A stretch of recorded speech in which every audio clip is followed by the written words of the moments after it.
8 minút 33 sekúnd odohrali obe mužstva 10-minútového predĺženia.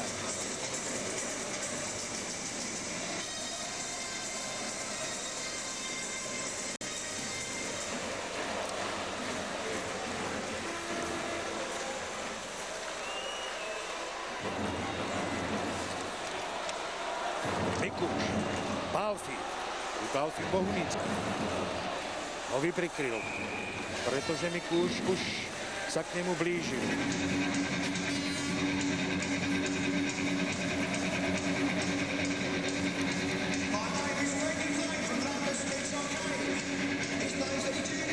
Pomalé striedanie na strane Slovana, samozrejme skutočne tých síl už veľa ubudlo.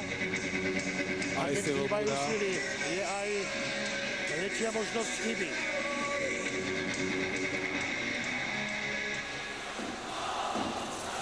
Ale už sa kalkuluje aj s penáltami.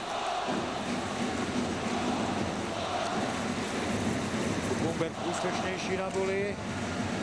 Výborný. Kotaška. Mikuš. Balfi mu korčulie pred bránku. Balfi zasunul gól!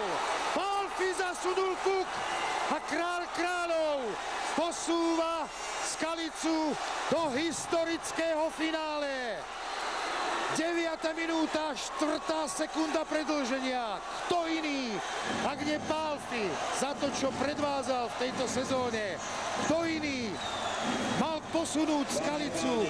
Samozrejme, nemožno nespomenúť aj ďalších hráčov mužstva zo Záhoria, ale Žigmund Balfi, Král kráľov, strieľa svoj jubilejný 60. gól v tejto sezóne a Skalica je poprvý raz vo svojej histórii účinkovania extraligy vo finále. Žigmund Balfi pomedzi betóny, ľahko backendom zasunul puk pomedzi betóny Hoviho.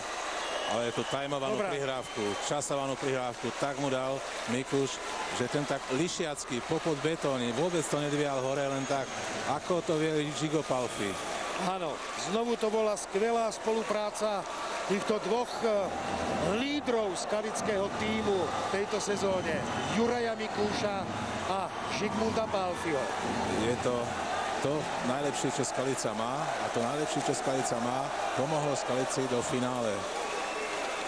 Slovan Bratislava tak tretí titul v rade nezíska. Skončil tentoraz pred bránami finále.